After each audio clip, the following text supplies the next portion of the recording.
regardless if you're a freshman, sophomore, junior, senior, or a pre-college student in one of our HSE programs, BMI wants you, and we want to recruit you in order to take part in these programmatic services that we have. So we meet you where you are. So if you're an incoming freshman, learn about BMI, sign up for BMI. If you're a senior who's a first semester senior, you can still take part in BMI, and we welcome you and we want you here with us. The next piece, as we like to categorize it as our inputs, is having an academic advisory committee. What we found is that having the supports also academically and throughout the entire institution ensures that we have allies and advocates and ambassadors throughout the system that will help our students. So prominently, we ask that our BMI committee is comprised of individuals such as faculty, administrators such as bursar, financial aid, registrar, IT, institutional research, and then lastly, comprised of oftentimes some external supports as well. So that's the 3 inputs of our BMI programmatic model. The next 3 I like to categorize as our outputs in thinking about how we directly serve our students. We have a culturally competent peer-to-peer mentorship model, which all of our BMI students are paired with a mentor who is a high-achieving senior and or junior, and we pair them with our freshmen and sophomore. We found that by doing peer-to-peer, it ensures that our BMI students who are the mentors have an incentive by providing a stipend for our students, but it also gives them more time on task and more time on the campus. From our BMI survey, we found that a large majority of our students were either working full-time and part-time. But if we can provide those incentives, such as stipends for them serving as mentors, we can reduce the number of hours that they're working, and in turn, more time that they're spending on the campus and with their books and with their mentees. We have an academic enhancement support mechanism, which oftentimes is categorized as learning communities, it's categorized as tutors, it's categorized as study halls, it's categorized as block classes. What we found by having those academic learning enhancement communities, we found that our BMI, in comparison to men of color who are not in our BMI program, have outpaced them as it pertains to persistence, retention rates, and also GPA. And then lastly, we have our social emotional programming. What we found, and we call them a myriad of different things throughout our BMI campuses, we call them chat and choose, we call them barbershop sessions, we call them lunch and learns, we call them guy codes, salon sessions. But what these do is we allow our students that opportunity and that time, because we find that quite often what precludes students from being successful in the classroom is not often what happens in the classroom, it's outside of the classroom. So by providing these outlets to our students to vent, by providing these systematic ways of showing them how to deal with adversity in a tactful way, we have these sessions to ensure their success outside of the classroom as well. So today's conference, again, I'm excited for you all to be here, and today's conference, briefly, as we are pressed for time, will feature a morning keynote by Dr. Bryant Marks, who is a professor at Morehouse College, and Dr. Marks was here last night doing a presentation for MBK New Rochelle, so I was live streaming him as well, and his talk about implicit bias. So you're in for a treat. Our afternoon session will have Michael Denzel Smith, who will be with us, who is an engaging young scholar who I think our students will resonate with and enjoy. And we also have a myriad of different panels during the morning and the afternoon here for you. So hopefully we will feed you abundantly, but your minds will be fed as well. So please, please enjoy our 12th annual CUNY BMI conference. And without further ado, let me introduce our chancellor, who I will be bringing to the podium to give welcome remarks. Come on, Matt. Chancellor Milliken, James B. Milliken is the Chancellor of the City University of New York, the nation's leading urban public university. Mr. Milliken, a lawyer by training, was appointed Chancellor and Distinguished Professor of Law at CUNY's Law School in 2014. He previously served as President of the University of Nebraska for a decade, where he held faculty appointments in schools of law and public administration, and as a Senior Vice President of a 16-campus University of North Carolina. At CUNY, Mr. Milliken has developed and implemented initiatives to improve the success and access in higher education in New York City, especially for underrepresented groups and the most vulnerable youth here in New York City. Without further ado, please help me in joining Chancellor J. B. Milliken to the stage.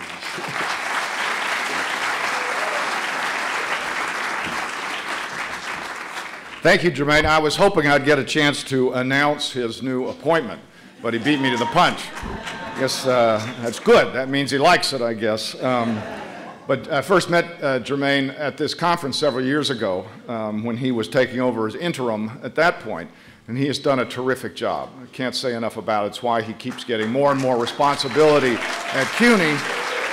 And in this new role, he has even more responsibility for what gets at the heart of CUNY's mission. And so the work you're doing, Jermaine, and the work that you and your colleagues are doing across CUNY is so important for us to achieve what is our central mission at CUNY, which is to offer the opportunity that CUNY has offered for 170 years, but in new, different, and special ways to groups of students, now 275,000 of them, across New York City, who might not otherwise have the opportunity. And so CUNY is focused today, as it's never been before, on three sort of central themes in our planning. The first is, how do we help people in the communities in New York to be best prepared for college? We have way too many students who come to CUNY and have to take remedial education. We need to reduce that significantly, get students in right away, taking courses for credit and moving on towards a degree. So that's the first step. How do we work with the DOE, particularly the high schools and the middle schools in New York, to get our students ready? We're joined at the hip. 60% of the students that graduate from New York City's public schools or go on to college come to CUNY. So we are the recipient of that talent that is coming from across New York, and we want them to be as ready as possible. 30 to 40% of the teachers in New York City schools are CUNY graduates.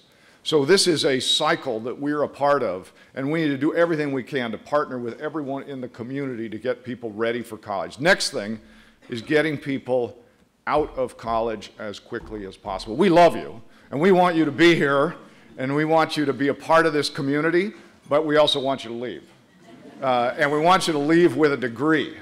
So whether it's at a community college or a four-year college, or whether it's a master's degree program or a PhD or a professional degree, we want you to come into CUNY as ready as possible, and then we want to provide the supports through the programs that Jermaine is running and others to help you get to that finish line as quickly as you can. So that effort, that work that you're doing, that sacrifice that you and your family are making, you get the benefit from it.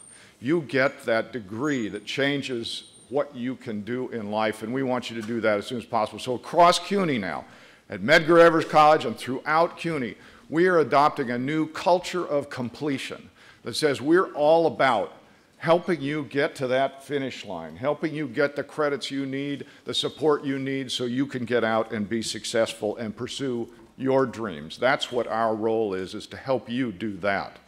And the third theme, more important than ever, you know, we like to say that there's equal opportunity. This country embraces this concept, but I believe there's equal talent spread across every demographic group, every way you can slice the population, but there's still not equal opportunity. Too often, opportunity is still highly correlated with wealth, and we can look at that in a variety of ways. College completion numbers, they're still tied to wealth. Job opportunities, career opportunities, still tied to wealth. So our role at CUNY is to be that delta, that difference maker, that way to take the talent, the ambition, the grit, the dreams that our students come in with and help them be successful and overcome where they might not have started with the same opportunities. And so the third piece of this is, how do our students get the internships that they need, the experiential learning opportunities they need that help them, we know through research, help them in their academic program, but also definitely help them launch a career. We have things like the CUNY Service Corps and the CUNY Culture Corps and the arts, where our students are now having an opportunity to work in some of the leading not-for-profits and museums and other entities in New York where they didn't have that opportunity before. And the response I get from the people at these institutions, these businesses, the museums, the not-for-profits is, we want more CUNY students. We didn't realize the talent that was at CUNY, and shame on us if we aren't doing everything we can to acquaint the employers, the leaders across New York with the talent that resides in CUNY and the potential of our students, of all of you. So that's what we're about, and BMI is a key part of this effort. I'm proud of this program that started, had its roots at Medgar Evers, and I know President Crew joins me in that, and I thank you, President Crew, for your continuing support of this program and doing so much at Medgar Evers to help our students be successful, to help them get in ready to learn, get out as quickly as possible, and launch a great career. You know, our reward is seeing what you do when you leave. And so your success, that's the reward that we get. And it's not your first job. We're not trying to prepare you for the day you leave Medgar Evers or any other college at CUNY. We know that you're going to change jobs, and we want you to launch a career where you are continually growing, where you are prepared, you have the skills, the experience, the knowledge necessary to do that, and that's what we want you to leave CUNY with. Right now, we're happy you're not leaving yet. We're happy you're here, and happy you're here today for this conference, and we wish you all the best, and CUNY wants to be a big part of your success. Thank you very much.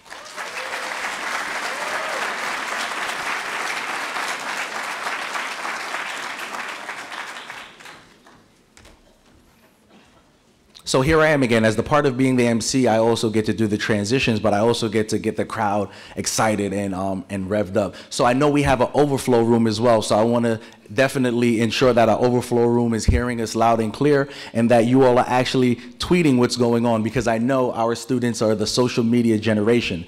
So our hashtag for this event is hashtag CUNYBMI12 for our 12th annual conference, and it's at CUNYBMI. So please feel free to tweet about your experience here, take photos, and post it as well. So before I even go on, I definitely want to acknowledge my right-hand person within this CUNY-BMI movement, my Associate Director, Sean Best, because if it's not for him, I can't get all of the stuff done that I wanted to do.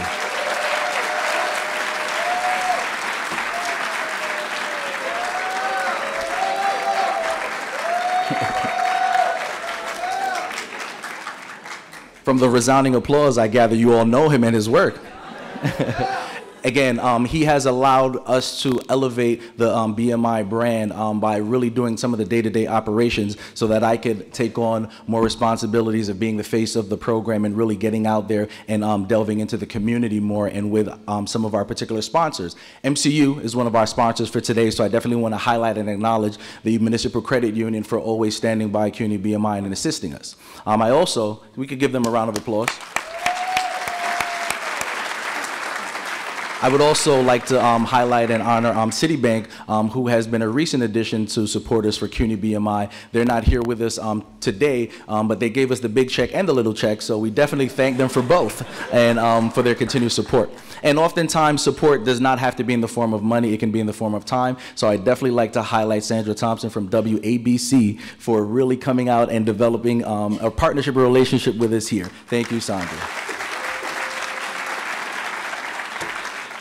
So those directions were from Sean. He gave me my marching orders to say, listen, you have to include these things. So it's always great to have someone by your side reminding you of the things that you often forget. So without further ado, let me introduce the president of Medgar Evers College, Dr. Rudolph Crew, is the president of Medgar Evers in Brooklyn, a long life educator and author. Dr. Crew's career has spanned from the classroom to the chancellorship of the nation's largest school district, New York City Public School. In 2012, Dr. Crew was selected to serve as the Oregon's first chief education officer. Dr. Crew is a renowned leader and a reformer who has made it his mission to improve student achievement, especially for poor and minority students. Please welcome me in joining Dr. Rudolph Crew to the stage.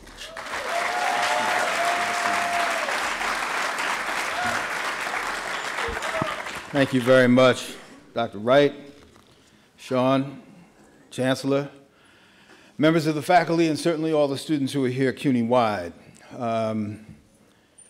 I come to events like this in this very auditorium, and oftentimes I look out and I see our students here at Medgar, and hope that the conversation that we have, even if it's an introductory conversation, is meaningful for them. The purpose of today's conversation is, in my mind, never to forget that this is about a struggle. This is still about a struggle. For Black and Latino males, for people of color, for people who are poor, this continues to be a struggle.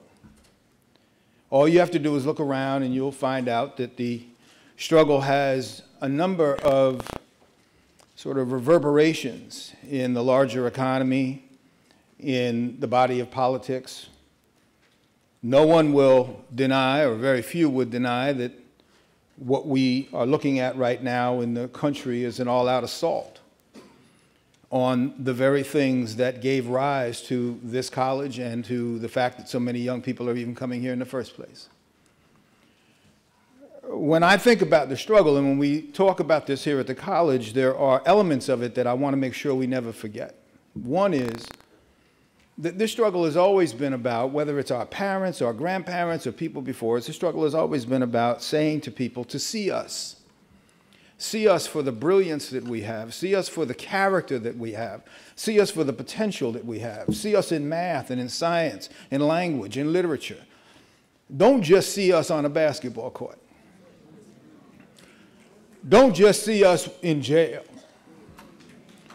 Don't just allow your vision of us to be contaminated by the media hype about what black men are or are not. Allow us to actually be seen as the child of God that was intended to come before you and me and anybody who presents themselves as a legitimate person wanting to do something righteous in their life. That's who we are. Act like that. Talk like it. You come to Medgar, be like it. Think about where all of that see me stuff actually has real resonance in terms of how you are in your day-to-day life and in your future life. Second part of the struggle that I want us to never forget is to respect us. To respect us. And by that I mean we have to respect ourselves first. We have to say that we are smart. All the time I run into young people in the hallways who say to me, you know, Dr. Crew, I'm not so sure I'm going to make it past this test. I got an F, and so I'm not so sure whether or not I should be here. I'm not so sure because my cousin, my friend, my buddy from a long time ago came here, and he failed this course, and it must be because it's hard, and I'm going to fail this course. I didn't take the necessary math courses, and so I'm not sure I'm going to be. I want to say to you, when I'm in the hallway, in the restroom, at graduation, wherever it is, stop talking negatively about what you are capable of doing. Stop saying what you can't do. Tell me what you may have to do again. Tell me what you might have to do differently. Explain to me new strategies that you think would be helpful, whether they're here at the college, after school, before, in the evenings, whatever. But don't fundamentally put the wrap around your own mind that says, I'm an I can't person. The struggle sometimes is internal. Sometimes we beat ourselves before the game even starts. Last part, or the second to last part of the struggle, is to teach us. And in that teaching environment, there is this need for us to get mindful about the fact that what we really do best in is when the expectations are high. Now, I heard the chancellor talk about the numbers of students, and we're very proud of it here as well. The numbers of students increasingly coming who are more prepared than ever, particularly in the math and science areas, not needing remedial courses, not needing remedial math or English, and so on and so forth. Many of you for whom that may be a standard bearer. The real issue of BMI and the work that this group and this initiative has undertaken has been the work of essentially saying, literally, you actually have to be taught, and you have to literally provide for yourself the capability, the strength, the fortitude, the effort to underwrite the highest degree of expectations, even in the midst of grades that you got in your high school or in your middle school that don't necessarily always suggest that you're going to go off and go to medical school. I can't tell you the number of students here and all around CUNY that I meet who fundamentally let me know that they beat the odds that they thought they were up against. They won when they didn't think they were a winner. They took courses that they never thought they'd pass. They did better in those courses because not only did the professor have high expectations for them, but they had high expectations for themselves. Teach us. That struggle continues whether we're in elementary school, middle school, or high school, and certainly in higher education. And last and certainly not least, hire us. The struggle is always continuing. The data are actually not particularly impressive when you think about where we were in the mid-60s in terms of the rate of unemployment of black men in the country. I'm not impressed, frankly, by even the increases in the number of college-going black and Latino men, even though the rates of graduation nationwide have gone up. Our percentage of that is still way too small by comparison to white and Asian students.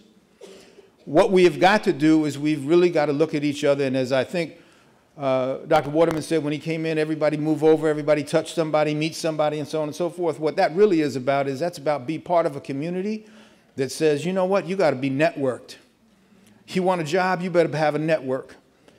The idea of being able to give me a hookup, as a student told me one day, Chancellor, I want you to make sure I get a hookup. Why? Because I want to make sure I get a suit like that. I want a tie like that. I said, well, you know what? Let me tell you the hookup. The hookup is you need an internship. You need to get close with some of the people who run major Fortune 500 corporations. You want to go to law school? You need to actually know some people in law school. You need to use some of your time, and we need to structure and restructure the avenue of higher education so that we are putting you shoulder to shoulder with people who ultimately we'd like to see you take their jobs someday. I say all this to say welcome to this wonderful and deep and profound event. You are in a college that has, by its very name, committed to making this initiative part of the initiative for all people of color and people who are in Crown Heights and in East New York and in all places that are literally trying to figure out how to make a way out of no way. I thank you so much for your attendance and for coming here. You are welcome to be on this campus.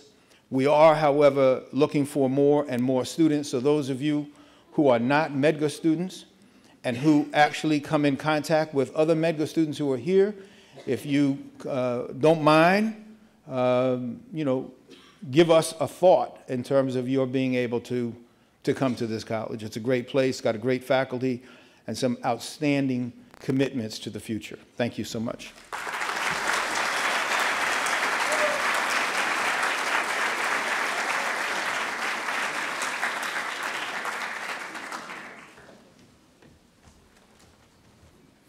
So we have a few more individuals that are going to give you welcome remarks, but again, before we get there, I want to definitely acknowledge our 12th annual CUNY BMI Planning Committee. Members of that particular team, could you please stand? And it's an array of individuals from throughout CUNY as well as here at Medgar who were instrumental in helping us to plan the conference. So don't let me have to call you all out by name. So if you attended one or more meeting, your input was definitely necessary and or needed. So we have Dr. Waterman in the back, Dr. Bright, Dr. McEwen. We have, thank you all. When we do the campus, oh, they're all still working. Okay, that's it. That's always a good sign.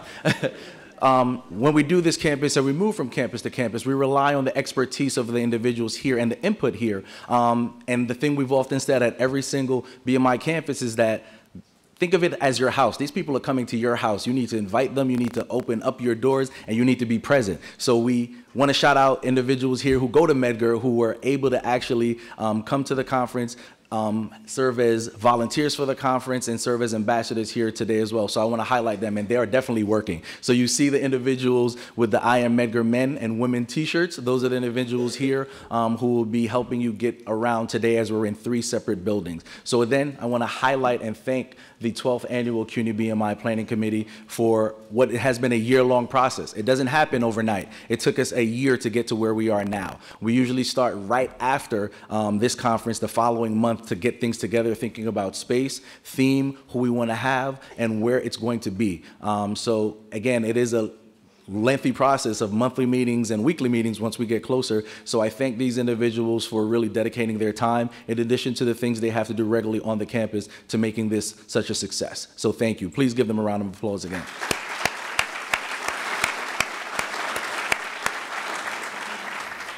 Our 3rd annual conference was held here at Medgar. That was the 3rd year in BMI's existence, and we were growing a bit. Since then, we've grown exponentially again with the number of conference goers as well as scope and depth of the program itself. When we began here in 2005 under that particular model of success, we had I want to say about 600 or so students and administrators primarily that attended the BMI conference. When Sean and I took over our respective roles, we made it a point to say, we love it that administrators come out, we love it that faculty members come out, but we want to see students. We want the messages to resonate with you all and for you to hear them directly. So we can say that over the course of time, BMI participation rate in the conference has grown exponentially by the number of students. So of the 1,100 individuals that registered today, about 750 of them were students. So I want to give it up to all of the students, our high school students who are in the attendance.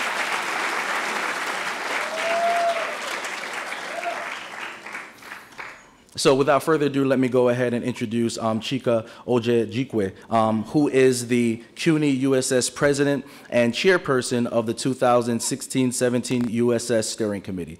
Chika's parents migrated to New York City from Nigeria, and she is the third of 5 children. Chika plans to pursue her doctorate degree after graduating 2018. She's a senior at Hunter, pursuing a Bachelor's of Science in Community and Health. Please joining me in welcoming Chika to the stage. And I probably messed up her last name, so she will tell you what it is.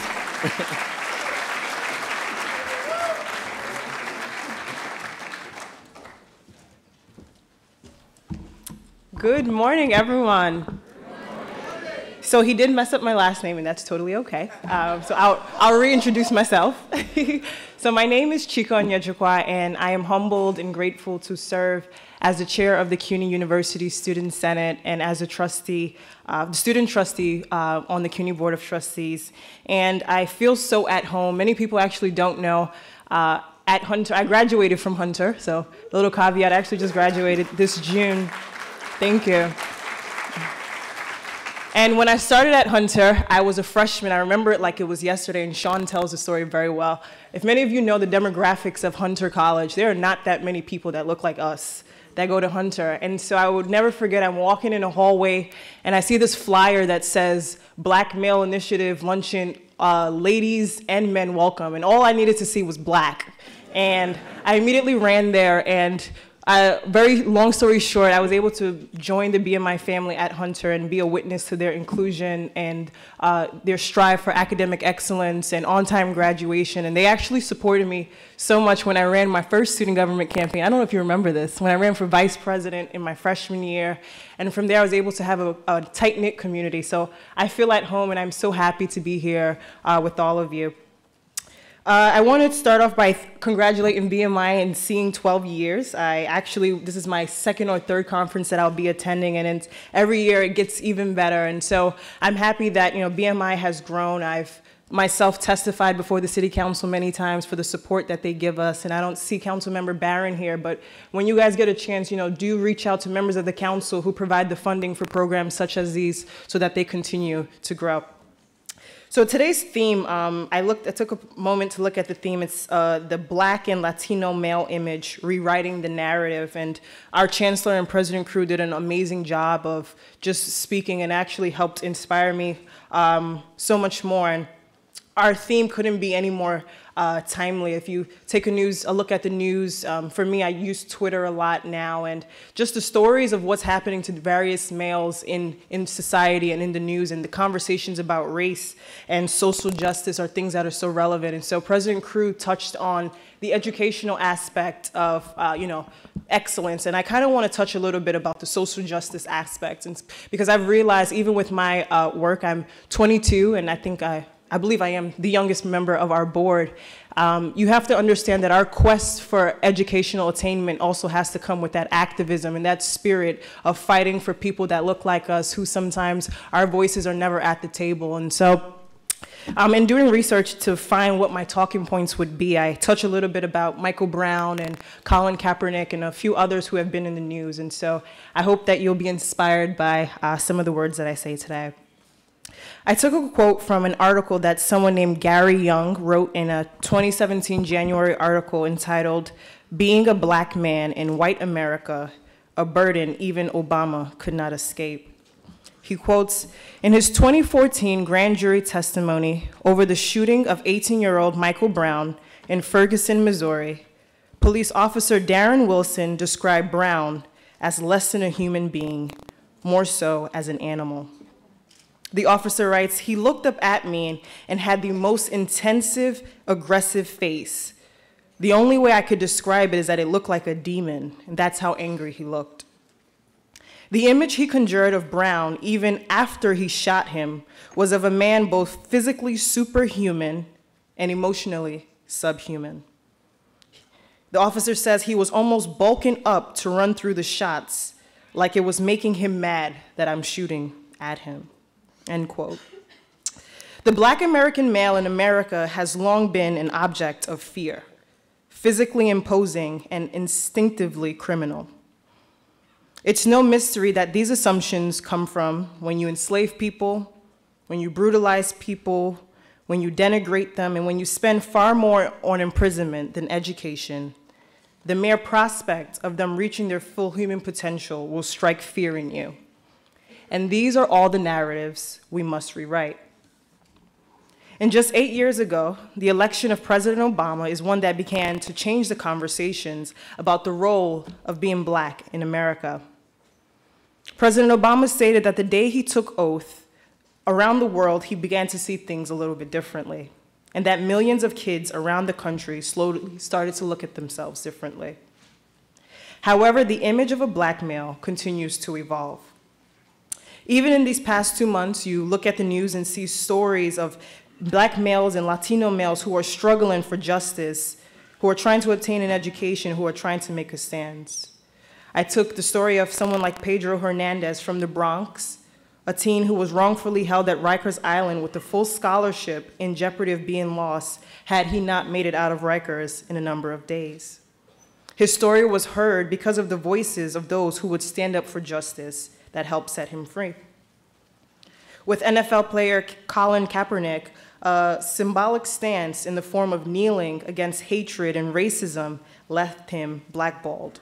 And again, it's the loud cry of politicians and activists who are also shaking the status quo and taking a knee that shapes the image of what standing up for justice truly means. And we all can see and understand that the fight for reclaiming our identity is far from over. But programs and initiatives such as BMI are the tools that will help us to find the mentors, the communities, and the family members that we need. So I leave you all with the advice to take today as a great step forward and make sure that you navigate the forums and learn something. Because in this world at such uncertain times, we are looking for change makers to take on the mantle of leadership and service in our very own communities. Thank you.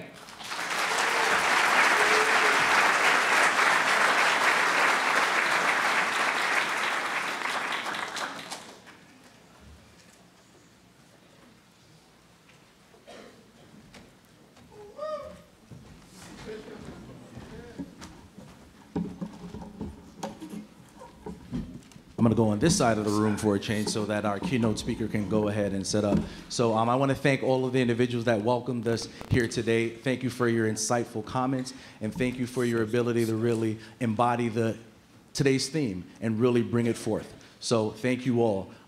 Inez Barron was supposed to be here with us today, but unfortunately she could not make it. But I do want to highlight and thank, as Chika mentioned, the New York City Council, who has been an avid supporter of CUNY BMI from inception. We've received consecutive $2.5 million grants from the New York City Council. So I really want to highlight and thank Chair Barron, who has been instrumental in ensuring the continued success of that particular grant.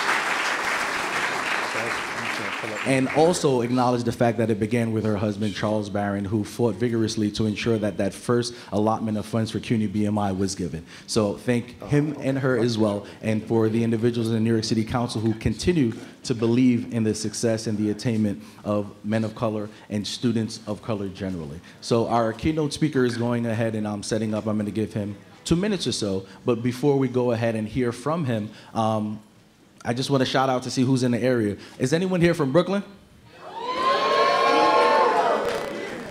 Oh wow, I guess Brooklyn is not the place to be. I figured since we were here in Brooklyn that I would get a lot more of a robust commentary from you. So I'll try it again. I'll come back to you all. I'll come back to you all. Is the Bronx in the house?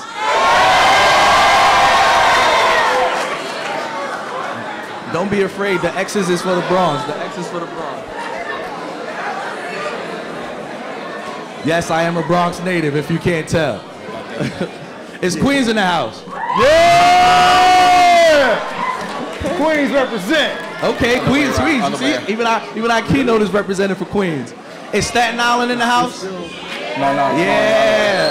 Right. Now, I want to get back to Brooklyn and give them a chance because I've just heard Staten Island came out and was a lot deeper than Brooklyn.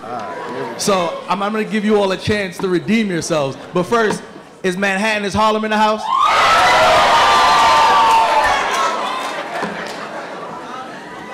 Okay. So I'm going to bring it back now. Is Brooklyn in the house? That's what I'm talking about. I like the enthusiasm, the engagement, and the energy. So I think I've stalled enough because that was my task to do while our keynote set up. So I like to be very transparent with my audience in doing so. So I think by the time I complete his bio, he will be ready to go for you. So Reverend Dr. Bryant T. Marks is a minister, researcher, trainer, and master teacher. His calling, passion, and purpose is to develop the knowledge, wisdom, and skills of others that will allow them to reach their full potential and live their lives with purpose and passion. Dr. Marks is an associate professor of philosophy at Morehouse College and founder and lead trainer of the National Training and Education Center. He served on President Obama's Board of Advisors with the White House Initiative on Educational Excellence for African Americans. He recently served as senior advisor with the White House Initiative on Historical Black Colleges and Universities and currently serves as the inaugural Senior Research Fellow with the Campaign for Black Male Achievement. Dr. Marks was a contributor/trainer with the Obama administration's My Brother's Keeper and 21st Century Policing programs. Dr. Marks has provided implicit bias training to over 1,400 police chiefs, executives via a series of briefings at the White House in 2016, and serves thousands of patrol officers in local police departments, including the entire Los Angeles Police Department. He has also provided training relating to diversity and inclusion to individuals in education, specifically K-12 and higher education, philanthropy, nonprofit, local and federal government, and other sectors as well. He serves on a number of national boards, and is highly sought after speaker and trainer. He holds a BA in philosophy and a minor in economics from Morehouse College, and a master's and a PhD in social psychology from the University of Michigan. Dr. Marks conducts research and professional development in areas of diversity and inclusion, implicit bias, Black male psychology and development, academic achievement of minorities in college, innovations of STEM education, personal passion, and productivity. Dr. Marks is married to Kimberly Marks and father of Kim, Zion Trinity, and Bryant II. Please join me in welcoming Dr. Bryant Marks.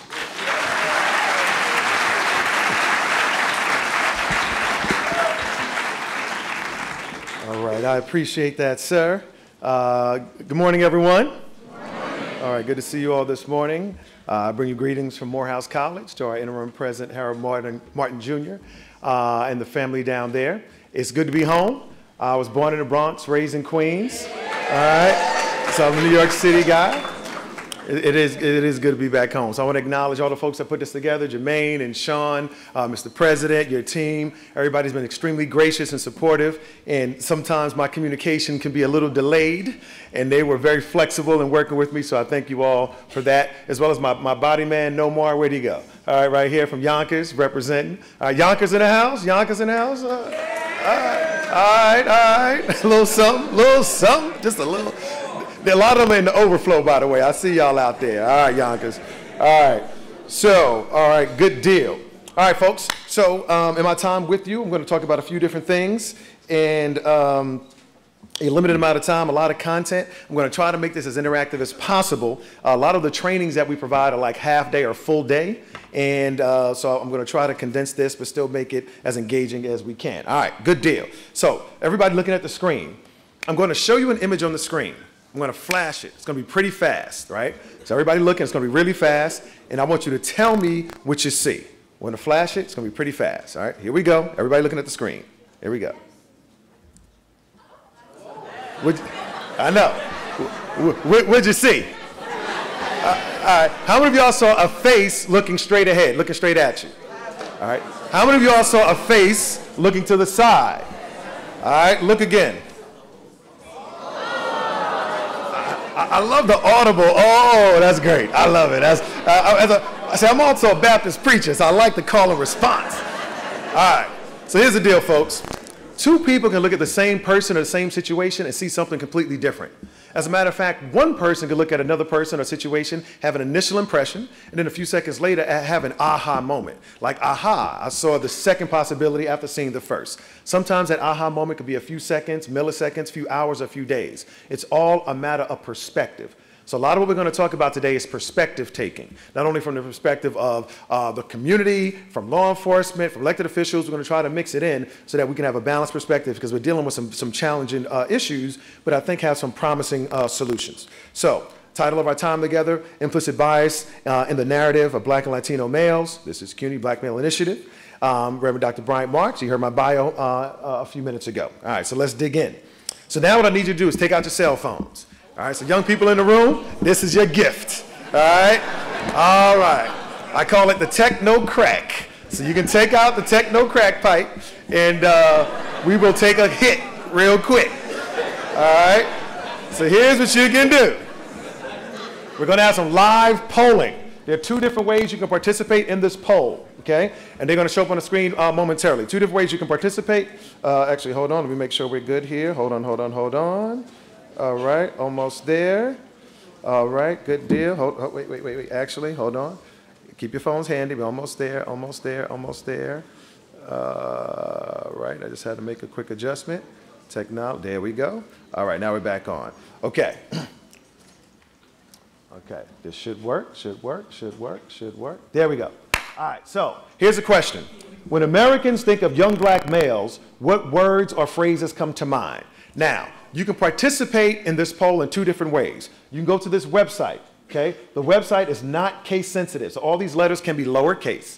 Pollev, POLLEV.com/COPS1. So put that into your web browser, as a web address, POLLEV.com/COPS1. And the reason I have COPS1, I do a lot of COPS training, right? But you go there and hit enter. And once you do that, this question will literally appear on your phone.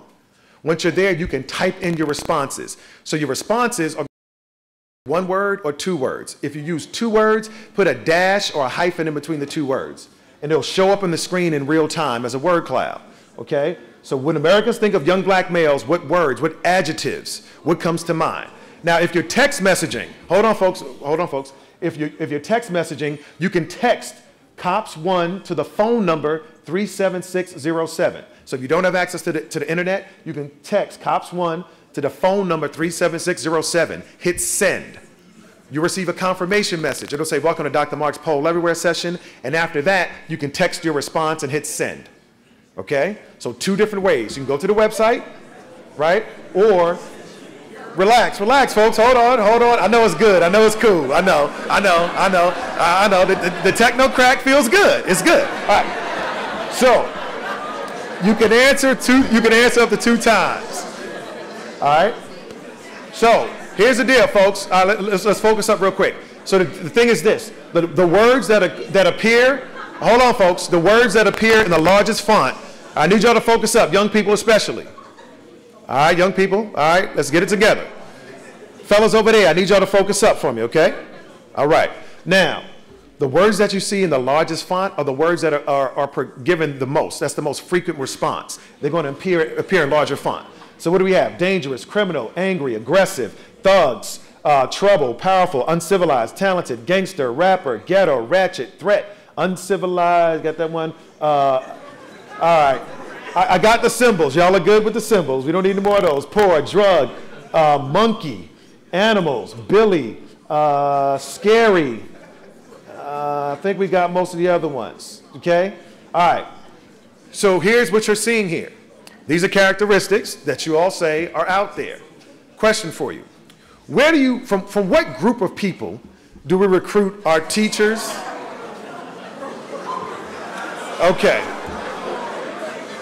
Really?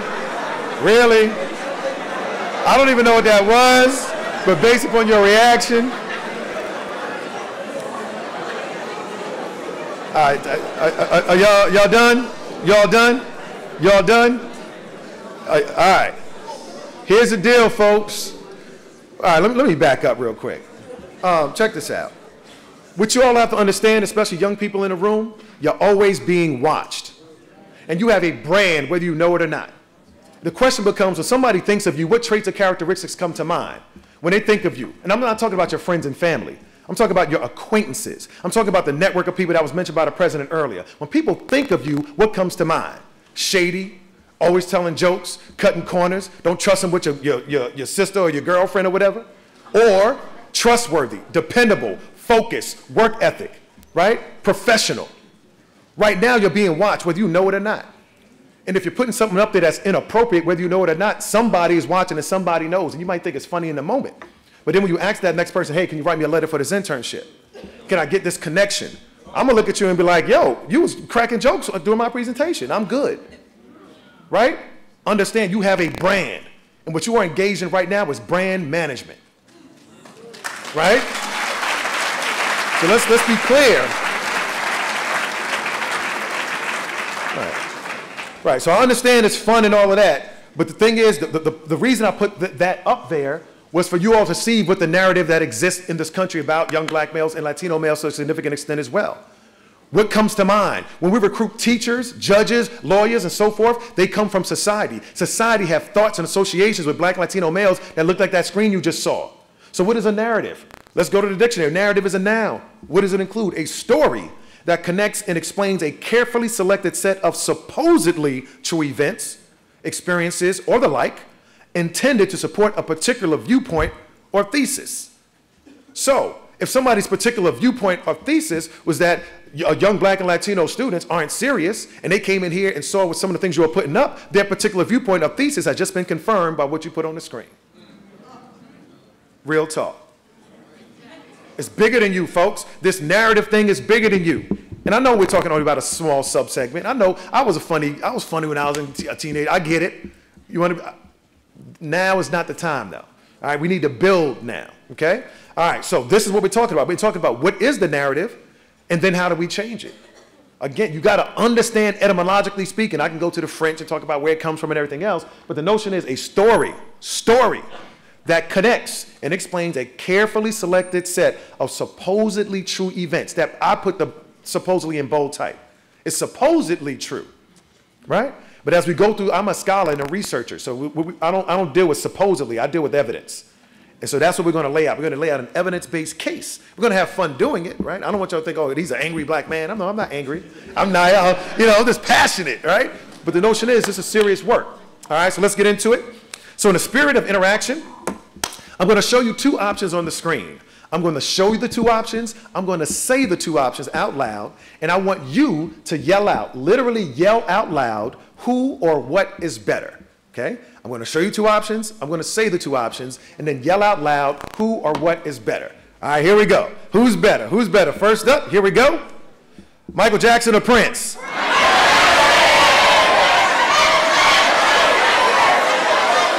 right. I like the energy. I like the energy. All right, next up, here we go, next up. All right, next up, here we go. Who's better? Beyonce or Alicia Keys?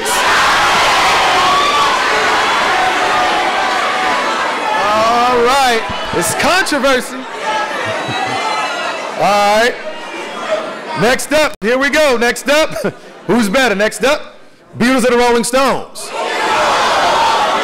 Okay. All right, next up, for our more seasoned folks in the room, this next one. Next up, who's better? Temptations or the Four Tops?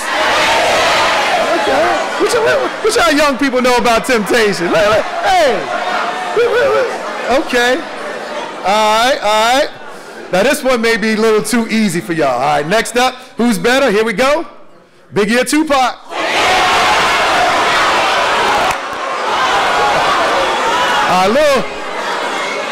A little home cooking with the Brooklyn context. All right.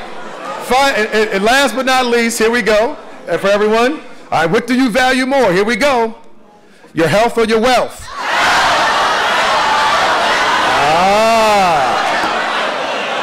All right, check it out. All right.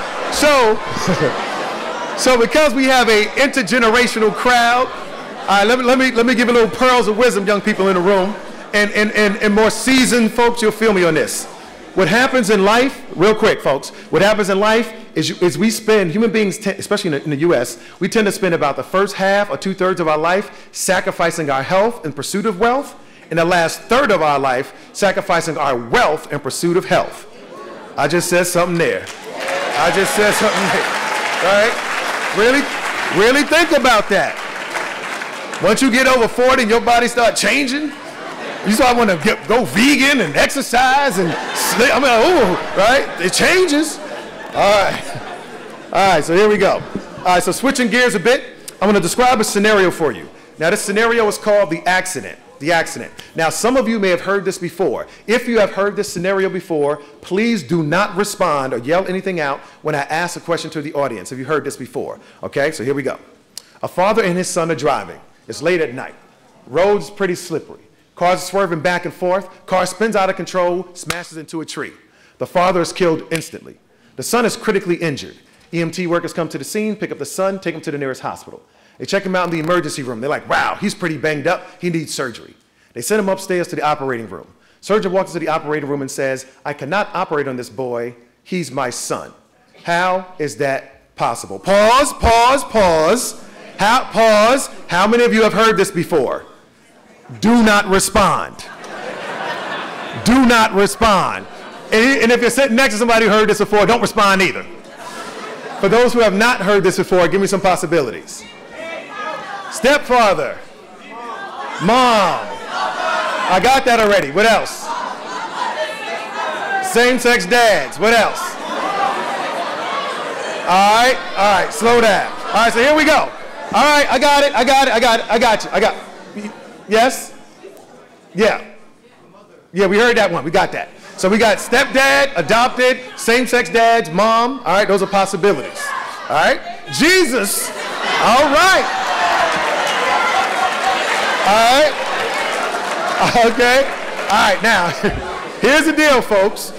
So this scenario, for those who've heard this before, we know that the traditional response is that, yes, the surgeon is the boy's mother, right? So think about the scenario. A father and his son are driving. Father gets killed.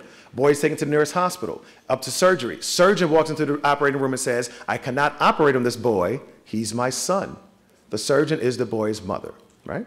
Now, many folks, when they hear that scenario, they tend, like many of you, to give male-based responses, right? Adopted dad, stepdad, god dad, same-sex dads, priest, sometimes we call priest father, right? Jesus. We've also heard sperm donor, right? So in the mix, right? So the notion is male-based responses. So although intellectually, you know, women can be surgeons just like men, a lot of folks will give male-based responses, right? But the notion is this: although you recognize that intellectually, that women can be surgeons just like men, for many of you, there's still a little itty-bitty part of you that equates surgeon with male. And that's implicit bias. That's where it lives. That's where it swims. That's where it functions. Unconscious associations between groups and traits that we don't even know we have. Right, but don't feel bad. I'm gonna help you out a little bit. Here's what you do. Because I didn't answer that scenario correctly the first time either. Here's what you do. Rewind the videos of your lives, right? Do a quick scan and think about your exposure to surgeons. In real life, TV, movies, books, commercials, just do a quick scan, your exposure to surgeons, okay? Question, roughly, if you had to guess, what percentage of the surgeons to whom you've been exposed have been female? Right? How many say 10% or less? Being honest, 10% or less. All right? The vast majority of the crowd. Okay? I'll give you 10%. Say you've been exposed to 20 surgeons over your life, and 10% or 2 of them were female, 18 were male. When I say surgeon to you, it's male that comes to mind, not because of what you believe, but because of that to which you've been exposed. To a significant extent, implicit bias is a reflection of exposure. Let's do it this way. Check it out. When I say the following occupations, I want you to tell me which gender or which sex comes to mind. All right? What comes to mind when I say nurse, male or female? Female. Secretary, male or female? Female. Flight attendant, male or female? Female. All right, now you know that men can do those jobs just like women, right? Okay. But the thing is, we've been overexposed to women in those roles. It doesn't make you bad people. It makes you human. And what you have to understand is that human beings is a recorder in your mind that's running over your lifetime. And over your lifetime, you are disproportionately exposed to certain people and certain traits, or certain people in certain roles. And that plants the seed, the susceptibility, the potential to have implicit bias. And we all have them. We all are biased in some form. Yes, you. Yes, you. Yes, you too. You say, no, I'm not. No, I'm not. I'm not biased. I don't see race. I don't see gender. I just see a rainbow coalition of humanity. Whatever. Here's a question for you, okay? Do you treat your family members better than you treat your friends? So like, ooh, that depends on which family member. Okay, all right, let's do it this way. Different question, different question. Do you treat your friends better than you treat strangers? Yes, yes you do. All right, that's unfortunate then. That's unfortunate or not. But nonetheless, the bottom line is this. Treating your friends better than you treat strangers, or family members better than you treat friends is perfectly normal, right? It's cultural, it's formative, it's adaptive, it's self-protective. So in our society, having those sorts of differential treatments makes sense. All right, let me ask you this. Any parents in the room? Parents in the room? All right, let's do it here. All right, right here, parent right here. All right, I'm not trying to call people out if you're a young parent. I was a young parent. All right, my brother right here, parent in the room. So say you're out to dinner, right? So you're out to dinner, and these are your 3 sons right here, okay? So you're out to dinner, and these are your 3 sons right here, okay? Yeah, this is New York. We're multicultural. It's all good, right? All right. So, out at dinner. Dinner's over. You're paying for the meal for you and your 3 sons, right? So you pay for the meal. You're getting up. How likely is it, or how often do you go over to the next table and pay for the meals of children that belong to another set of parents? Okay, but not very frequently. Not very frequently. Why not? Not hard. Keep it basic. All right. He said he doesn't do it very frequently. Why? Because he doesn't know them. Basically, they ain't your kids. All right. That's what y'all saying. They ain't my kids. Why should I pay for it? I'm sorry. I'm sorry, President. They aren't his children. Okay. All right. So, but the notion is, right? What he's saying when you all say they're not my kids, what you're saying is they're not part of my group. Some groups we call family. Some groups we call friends. Some groups we call community, co-workers. But the overwhelming psychological science says we tend to treat in-group members, people in our group, slightly or much better than out-group members, right? And there's nothing necessarily wrong with that. It is part of the human condition. It is how we are wired literally. We are social beings. Social just means other people. For you to develop psychologically and physically in the appropriate manner, you need other people. Okay, we are built as human beings to connect socially. So we tend to treat in-group members better than out-group members. Some folks are looking out there, oh, I don't have any bias. Okay, let's say this. Last example. Say you're a parent and you're out at a pool. It's a public pool. And there's your 10-year-old child is starting to drown. They're swimming and he's starting to drown. Then there's another kid in the pool, 15 yards away. That kid, 10-year-old, starts to drown too. And you can only save one person. Is that really a dilemma for you? Are you like, well, who should I save? Who should I just don't know who I should save. Really? Really? Really? Right. So to sit there and say, oh, I have no bias, I treat everybody the same way under every circumstance and everything, please. That's inconsistent with your very humanity in about 1,000 studies. If you ever love somebody, you've shown some preference or bias. If you ever dislike somebody, you've shown some preference or bias. There's nothing necessarily wrong with it. It's part of the human condition, and we all have them, right? Now, how they play out and their impact, that's what we're going to deconstruct. But to say, I have no bias is to really deny your humanity, because everybody in your life is not the same, all right? Implicit bias or bias in general is in direct connection to your relationship and bond with other people. And we have relationships and bond that differentiate between people in our lives. All right. The consequences of our biases, however, vary depends on the roles we play in society. So there's certain people in society that have disproportionate impact on the public. Who are those people? Law enforcement, prosecutors, judges, surgeons, teachers, elected officials, and so forth, right? They have disproportionate impact on the public. So if they have some level of bias, although they're human like everybody else, their impact is more significant than other people based upon the roles that they have. Okay? We got to remember that I saw NYPD out here. NYPD, what's up? I see you in the back. All right, cool. Right? That's a human being. I train a lot of cops. Just finished training LAPD, 10,000 officers. Trained them myself. Right? And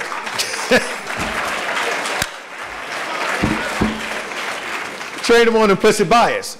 Great group, incredibly diverse, like any other organization, okay? Those folks behind that blue uniform are human beings with a heart beating. They have kids and family and interests and hobbies and the whole thing. So we got to remember the humanity piece, but we all have certain biases. And so when I talk to law enforcement or when I talk to teachers or judges or prosecutors, I train DAs as well. I challenge them on their biases because their decisions have disproportionate impact on the public. So they have to keep their biases in check, even though they're human like everybody else. They have a significant responsibility, all right? So let's dig a little deeper here. All right, wonderful picture there, that's great. Okay, all right, so, so this is where we're going today. By the end, I'm a professor, right? So these are our learning goals for the day, okay? So by the end of our time together, you should be able to answer the following questions. What is implicit bias? What does it look like in the real world? How is it measured? How does it affect the narrative regarding males of color? And how implicit bias toward males of colors can be reduced, not necessarily eliminated. So we're going to talk about reduction, acknowledgement, management. Eliminating implicit bias is very difficult. It's a longer term proposition, but it could be acknowledged and it can be managed, okay? So this is where we're going.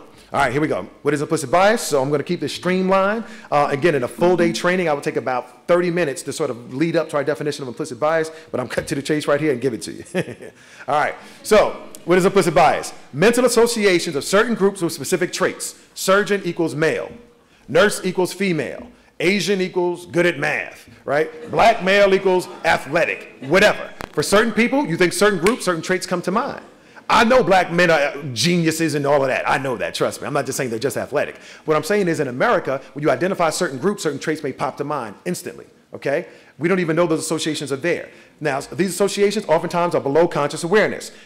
They are often followed by subconscious prejudice, such as liking or disliking, and/or discrimination, such as behavior, in a manner that typically benefits oneself or one's group and/or disadvantages an outgroup. Implicit bias tends to involve a limited or inaccurate perception of others. This is the crux of the matter. Remember the definition of the narrative.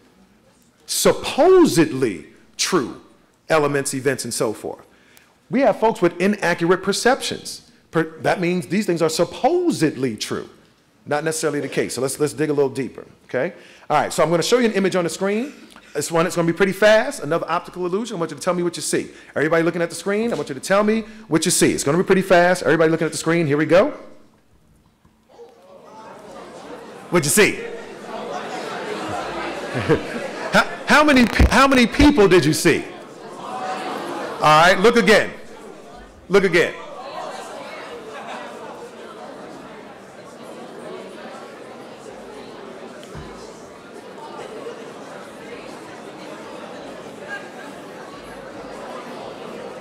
How many people do you see?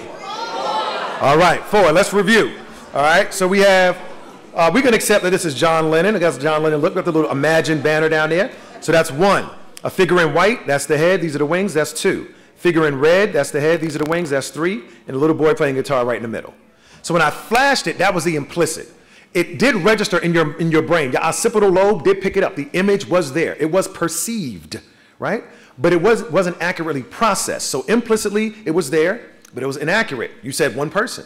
Explicitly, when you have more time to process it at a conscious level, you look through it, you saw 4 people, that's the accurate conclusion.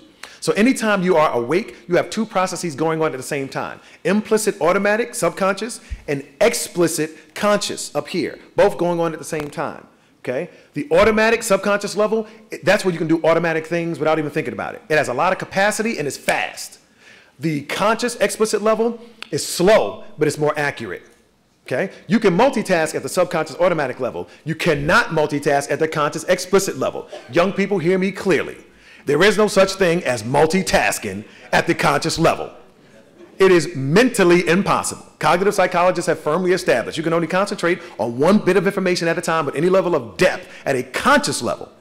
At an automatic, implicit level, yeah, you can drive and do several automatic things at the same time, but you cannot consciously write in text or whatever and consciously process what I'm saying at a deep level. Your mind can't do it. You haven't evolved. Y'all are brilliant millennials. I mean, you're not millennials now. Y'all the next generation. I don't even know what the new name is, right? But whatever the new name is, right? Folks, no such thing as multitasking at a conscious level. All right? So parents and grandparents, tell your kids. Tell them the psychologist from Morehouse said so. All right. Here we go. So some findings regarding implicit bias. So implicit bias is more prevalent than explicit bias. Again, implicit is you don't know it's there. Explicit is you're conscious. People who have explicit bias, they'll say, yeah, I don't like those people, and this is why. They're very clear on their bias, and they'll talk about them. Implicit, they're not even sure it's there. Implicit is more prevalent than explicit because our minds are cognitive thinking machines that encode, take in, and store many associations between groups and traits that we have not consciously processed. You have biases towards all sorts of things, towards numbers, towards shapes, towards color, my favorite color, right? If I ask you your favorite letter, it will probably be part of your first name or your last name, right? You have all sorts of biases. Beyonce or Alicia Keys, right? Beatles or the Rolling Stones. Michael Jackson, those are forms of preferences, forms of biases. You have thousands of them swimming around in your head at both conscious and unconscious levels. Nothing wrong with that. It's perfectly human, okay? Next, implicit bias is a stronger predictor of day-to-day behavior than explicit because many of our behaviors are unconscious, automatic type behaviors, okay? Now, psychologists, there is some debate here in terms of what ratio that is, but a lot of what we do, your facial expressions and so forth, are unconscious, nonverbal. Implicit bias, however, can be overridden by conscious effort. So if you find out, okay, I have an implicit bias, and it may be at play in this situation, you can consciously put things in place and make decisions that can override your implicit bias. It doesn't eliminate the bias, but it can limit the extent to which your bias can affect particular outcomes. And finally, in the US, age bias is actually the strongest bias amongst Americans, meaning the strongest bias in Americans is negative bias toward the elderly, right? All right, let's do this. Question for you. Let's unpack this. If you could be any age for the rest of your lives, how many of y'all would choose to be over 50? Okay. When you think about getting old or the elderly, what sort of traits or thoughts come to mind? It's too big a crowd. Yes, sir. Health problems, right? Right, wrinkles, hearing loss, vision loss, Alzheimer's, senility, diapers, Viagra, whatever. Right. But the notion is, I'm sorry, Reverend Mark, sorry. But the notion is, right, when a lot of us think about the elderly getting older, not many positive traits come to mind. We may think wisdom and experience, right? But a lot of those other traits not so positive. Here's the deal, folks. Father Time is undefeated. All of us are heading that way unless you die young. That's the only alternative. The rest of us heading that way, right? And so this cuts across race, gender, socioeconomic status, and so forth. In America, we prefer the younger versions of ourselves and of others, right? To the point where you might have an 85-year-old wealthy white male who's sickly, who's ill, who would trade places with a 20-year-old Hispanic female who's healthy. Because that age health thing is significant. How many of y'all saw the movie Get Out? The movie Get Out? Right. That's what that movie was about. And those who haven't seen it, see that movie. It's be on Netflix or something by now. But the notion is, Get Out was really about race, age, and life. And what is the value of it? Really think about those pieces. That's why it was so profound, okay? For those who haven't seen it, check it out. All right, so next, here we go. What does implicit bias look like in the real world? So I'm going to give you some examples, some research examples, some real world examples of how implicit bias plays out in some different ways. All right, here we go. So, people who show, in the US, people who show implicit bias towards Latinos are more likely to oppose both illegal and legal immigration. What do I mean? So in the US, we have folks who say, okay, people coming in from Mexico, Central America, and so forth, as long as they wait in line and go through the process, I'm good with that. They follow the legal process, okay. And it's the illegal people that they have issues with. And for some Americans, that's true. For other folks who have negative implicit bias towards Latinos as a group, they don't want them coming in here whether it's legal or illegal. But they use the language, oh no, they can come, they just got to go through the process, when really they don't want them to come at all, right? So it's very interesting, and there's sophisticated research that have gone into this. There's different groups that exist. Next, qualifications being equal. That is credit score, financial history, income, etc. Blacks and Hispanics were less likely to be approved for home mortgages and paid higher interest rates on loans when they were approved. Now, this report is from 2000, and the reason I use this is because it's the most comprehensive study of this ever done, but this finding has been repeated as recently as 3 or 4 years ago. Now it's harder to get this finding because you can apply for loans online without even indicating your race, okay? But 3, 4, 5 years ago, when there was still a loan officer in the mix as a central figure, when the human factor was still there, they would find these results. Researchers would literally send like a team of white males into bank branches of the same bank to apply for loans, like over maybe a 2-month period. So they go and apply for loans in the different bank branches of the same bank, right? 30 white males. Then they'll send 30 black males into the same bank branches to apply for loans as well, okay? Say the bank was, oh, I don't know, Wells Fargo. And so, no shade, well, yeah. But the notion is, they apply for these loans. What the researchers found, on average, the white males who apply for loans, again, they have the same credit report, same pre-qualification application, same work history, everything is pretty much the same. The white applicants who apply for the loan, they're quoted 4.1% over 30 years fixed. right? That's pretty good, 4.1, right? For the black males who applied, 4.3% over 30 years fixed. Now some of y'all are like, oh, that's only 0.2%. Really? In New York, with your prices? 0.2% over 30 years is thousands of dollars, tens of thousands depending on the base price, right? You ask that loan officer, are you biased? He or she is likely to say, no, of course not. I treat all my clients the same. And in their own mind, they're literally telling the truth, making it implicit. That's the point. They don't even know it's happening. Until you show them 200 or 300 applications by race broken down. And what are they likely to say? I had no clue. Good, well-meaning people still can be biased, okay? Next, previous performance being equal. Kindergarten through 12th grade teachers have shown lower expectations and display less social comfort with African-American students and some subgroups of Hispanic students than white students. Various researchers have established this. Matter of fact, Walter Gilliam out of Yale Child Development Center did a study. Some of you are familiar with this. Had pre-K teachers come in. Pre-K teachers, black and white pre-K teachers, and said, okay, you're going to look at a video. This was the task. One at a time they came in and said, you're going to look at a video. So say you're sitting at a computer screen. The video is going to be on a computer screen. And you're going to see 4 children playing. A black male, black female, white female. You're going to look at the screen. You're going to see 4 kids playing a video, right? So we want you to watch them. So you watch them for a minute just to sort of observe them. And then after about a minute goes by, and you can see, so you're in this study. They tell you, now one of these kids is going to engage in disruptive behavior. Please press the space bar as soon as you see one of these kids engage in disruptive behavior. And you're like, okay, got it. So you're sitting there looking at the screen. Now what you wouldn't know if you were in this study and what these teachers didn't know, there was a camera behind the screen looking right back at them. And it was tracking their eye movements. It was tracking where on the screen they were looking at any given moment. So that first minute when they were just sitting there looking, that was their baseline. And then they were told to expect disruptive behavior. And what did they find for both white and black teachers? Which was the child they looked at more disproportionately? Black male. Just going like this. Eyes are darting up, right? They had 4 kids. They were told to just expect disruptive behavior. And they were just waiting for that black boy. Afterwards, you ask them, are you biased? They said, oh, I love all my kids. I treat everybody the same. And these are good, well-meaning, fair and impartial teachers who really do love all their kids. But there's still a certain part of their mind, because that recording's been running, that associates disruption with black boys. And they don't even know it's there. Making it implicit. That's the point, right? Next. Symptoms being equal. African Americans are less likely, and some subgroups of Hispanics are less likely to receive the most effective treatment for illnesses, even after matching them on income and insurance coverage. What do I mean? Physicians in the US are really good at diagnosis. They can figure out what's wrong with you. You're black, white, male, female, they look at those scans, they're accurate with diagnosis. The racial disparity comes in with the recommended treatment.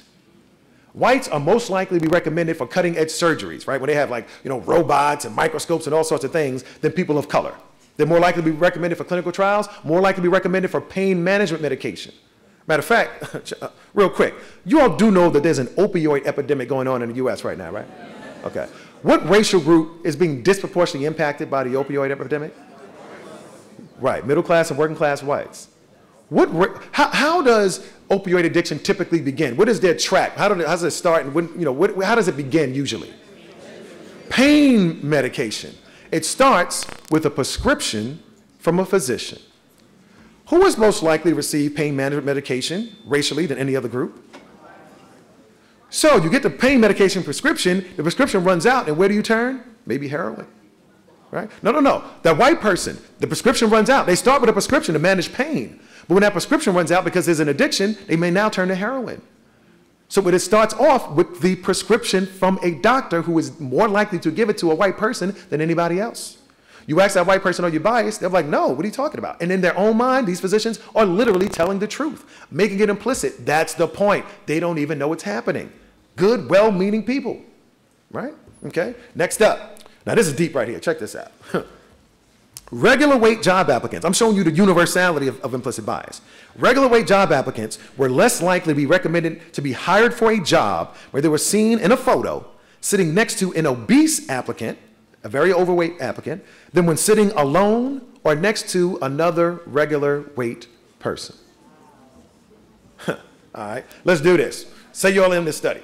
All right, so this side of the room and this sort of half of the middle section, you're group 1, that side, you're group 2. So group 1 is in the room, group 2 is in the hallway. Group 1, right? What do? I say, okay, I give you a job description, and then I give of a particular job ad, and then I give you a resume. And I say, this person is applying for this job. You have the job description and you have the resume.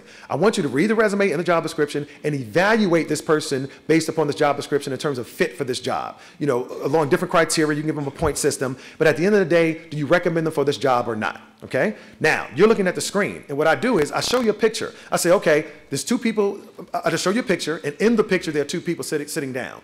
The person on the right, that's the job applicant who's normal weight. The person on the left is obese. I don't say anything about them. I just show you a picture and I say, that's the job applicant over there. You say, okay, got it. You evaluate them and then you recommend should they be hired or not. You all leave the room, this side of the room comes in. This side of the room, you have the same instructions. You get the same job ad, the same resume, this side of the room. But what I do when I show you the picture, I show you the same applicant they saw, the same normal weight applicant that they saw, but now that normal weight applicant is sitting next to another normal weight person. That's the only difference in the whole study. Everybody had the same job description, everybody had the same resume, everybody had the same task. The only difference was you saw the applicant sitting next to somebody who's obese, they saw an applicant sitting next to somebody who's normal weight.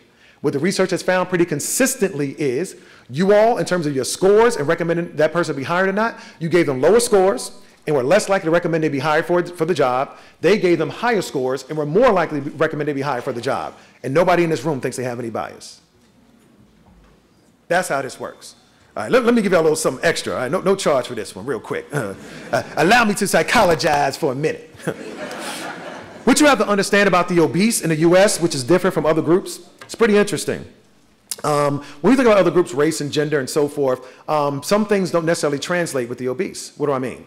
If we see somebody who's obese, like morbidly obese, 400, 500, 600 pounds, right? What do we say? Man, why don't you stop eating so much, right? Why don't you work out? Why don't you? We put the onus on them. When you see somebody, a woman who's experiencing sexism, you don't say, well, why don't you become a man? Oh, that's dumb, right? You see somebody who's black experiencing racism, you say, why don't you become white? No, but with the obese, we'll say you ate your way into that body. Why can't you exercise your way out, right? And if you don't, it's because you lack willpower, you lack discipline, you lack self-control. And for many of us, when we visually see somebody who's obese, it activates an element of disgust. So for this side of the room, you saw the normal weight person and the obese person sitting next to him. Subconsciously, it might have activated disgust, lack of willpower, lack of self-control, lack of discipline. Those negative feelings gets translated to evaluation of the normal weight person, and that's how this works. That's how slippery this is. It's called stigma or bias by association. Some of y'all are, oh, I'm not affected by bias. You can be affected just by the person you're sitting next to and not even know it. Right? Okay. Next. Now, this is deep for those who are, law enforcement, this applies, but you'll get this as well. Non-blacks, this was done on college campuses across the country. Non-blacks perceive young black men as bigger. That is, they're taller, heavier, and more muscular, and more physically threatening, stronger, more capable of harm, and having a higher threshold for pain than young white men. Remember the narrative, right? What are we trying to conclude? What is a theory and what is supposedly true? I'll do the study again. We can split you all up into two groups again. What will happen? This side of the room, you're in the hallway. This side of the room, you're in here. I'll show you an image on the screen of a white male. This side of the room, I say, okay, this white male, I want you to estimate his height, how tall you think he is, his weight, how much you think he can bench press, and his threshold for pain on a scale of 1 to 10, how much pain you think he can take. Okay, so you all do that. You all leave the room. This side of the room comes in. I'll show you an image of a black male. Same task. Estimate height, weight, strength, threshold for pain. What does the research show? This half of the room versus that half of the room. That half of the room is for the black male. You estimate the height to be 6 foot on average. This side of the room, 5'10" and a half. This side of the room, weight, 190. Y'all might say 179. Threshold for pain, 9.2, 7.8. Bench press, 220. Bench press, 190. And nobody thinks they have any biases. The dimensions of both pictures I showed you were the exact same of the white male versus black male. On the screen, it was the same. But when we estimated height, weight, strength, it differed by race. Isn't that interesting? Right? Now, here's the question. Think about the definition I gave you. Implicit bias, or the element I gave you, is to a significant extent a reflection of exposure. Here's the deal. All right, so how many of y'all, all right, I'm not going to get political. Let me give you a little warning. I'm not going to get too political here, although I could in this room, but I won't, right? The notion is, how many of y'all like football? Football fan, like football? Okay, all right. So I'm not going to talk about, what you expect me to talk about. But when you talk about exposure, so say I'm a football fan. In the fall, college games on Saturday, NFL games on Sunday, right? What percentage of the NFL roughly is African-American? Have you had a guess? Right. Roughly 70%, right? And for Division I schools in college on Saturdays, still roughly 70%. So say as an American, As an American, I'm watching football on 2 games on Saturday college, all 3 games on Sunday. The 1 o'clock game, 4:30 game, Sunday night football, Monday night football, and Thursday night football. 25 to 30 hours of football a week, right? Say I watch that month after month, year after year, because I'm a football fan. 70% are African Americans. So I'm seeing these African American 320-pound linemen, right? Athletic, tall, 6'5", whatever. I'm seeing 250-pound linebacker, strong, running, jumping, crashing, smashing, doing all this stuff. So I'm overexposed to the physicality of black males. Now imagine I also like basketball. So preseason for football starts in August. The championship for basketball ends in May, early June. So pretty much for 10 months, I'm seeing the extreme physicality of this group. Remember, it's not about your character. It's about exposure because the recorder is running. So if I'm seeing these strong, big, jumping, running, athletic people week after week after week after week, if you show them to me on the screen, yeah, I might say 6 foot. And for the white male, 5'10" and a half. Why? The question becomes this. When you're exposed to other groups, particularly for black males in this example, are you overexposed to their physicality or their mentality? I just said something. All right? So the notion is this. Your exposure, really break down my exposure when I think of them. Day to day, my exposure, what do I see? What do I see? What do I see? It's being recorded. So I'm not shocked at these sort of results, even from minorities themselves, who may make the same errors in terms of the different dimensions, okay? It's implicit. Folks don't even know it's there. Good, well, folks, I'm not here today talking about the blatant sexist, racist, homophobe. Those people exist, absolutely. Look at Charlottesville. We know they exist, okay? I'm here talking about regular good people like you and I. Because as a matter of fact, you all do understand that people can have negative biases towards their own group. Okay, all right, let's move. A wonderful picture there, that's great. Okay, now, all right, so how's implicit bias measured? All right, I'm trying to stay on, okay, I gotta finish up. All right, how's implicit bias measured? Here we go. So I haven't actually write down much, but I want you to write this down, okay? The implicit associations test. The IAT, as we call it, the implicit associations test. So there are different measures of implicit bias, right? None of them is perfect, you know, but this is sort of considered the gold standard. What the IAT does, it measures implicit bias at the association level, group and trait. It doesn't deal with feelings, it doesn't deal with behavior. This group and trait. What is it doing scientifically? It uses reaction times to measure the strength of subconscious associations between concepts or groups, such as black people or gay people, and evaluations such as good or bad, or stereotypes such as athletic or clumsy. So here's what you do. Google implicit associations test. The first 2 links that pop up, one will say Project Implicit, the other one will say implicit.harvard.edu. It is a Harvard-based site. Once you get there, there's over 40 different tests you can take to find out if you have implicit bias at the association level. Okay, we're not talking about feelings or behavior.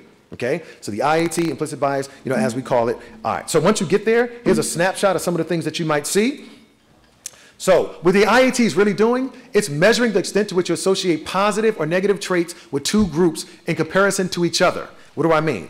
You can take the gay versus straight IAT to see if you have a positive or negative bias towards either one of those groups. Native Americans versus whites, young versus old, gender career. Gender career is interesting. It measures the extent to which you associate women with home life and men with work life at an implicit level. Blacks versus whites, light skin versus dark skin, weapons IAT. That measures the extent to which you associate weapons with certain racial groups. So I encourage all law enforcement to take the weapons IAT, all right, to get at that, okay? Oh, brother, okay, all right. Also, you can compare different presidents. You can compare Asian Americans versus white Americans, fat versus thin, and so forth, okay? So a variety of tests. Each one of these are about 10 minutes. Now, some of y'all are like, oh, that's cool, yeah, whatever, but I just thought about it. Nope, I don't have any implicit bias.